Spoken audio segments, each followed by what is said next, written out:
అందరూ కూడా స్వాహ అంటే స్వాహ అంటూ ఉండాలి. గాయత్రి మంత్రం 3 సార్లు చెప్తూ అందరం చెప్దాము, కలిపి చెప్దాం. ఇందాక చెప్పాను కదా, నేను మైకి చెప్తాను.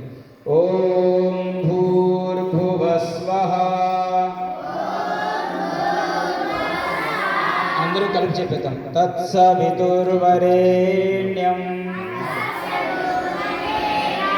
భర్గో దేవస్య ధీమహి ధియో యో నః ప్రచోదయాత్. స్వాహా. అందరం కలిపి చెప్తాం. నేను చెప్తే మీరు చెప్పడం కాదు, అందరం కలిపి చెప్తాం.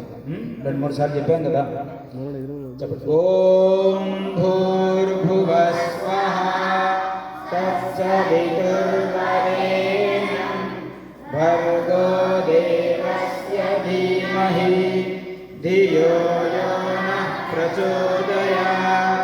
స్వాహా.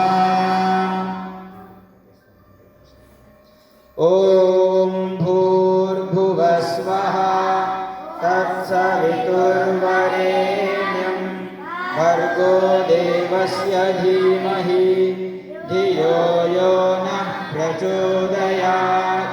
స్వాహా. చాలా 3 సార్లు చెప్పారు కదా, మీరు వింటూ ఉందాం. ఓం యాం మేధాం దేవగణాః పితరశ్చోపాసతే తయా మా మధ్యమేధయాగ్నే మేధావినం కురు. స్వాహా. స్వాహా.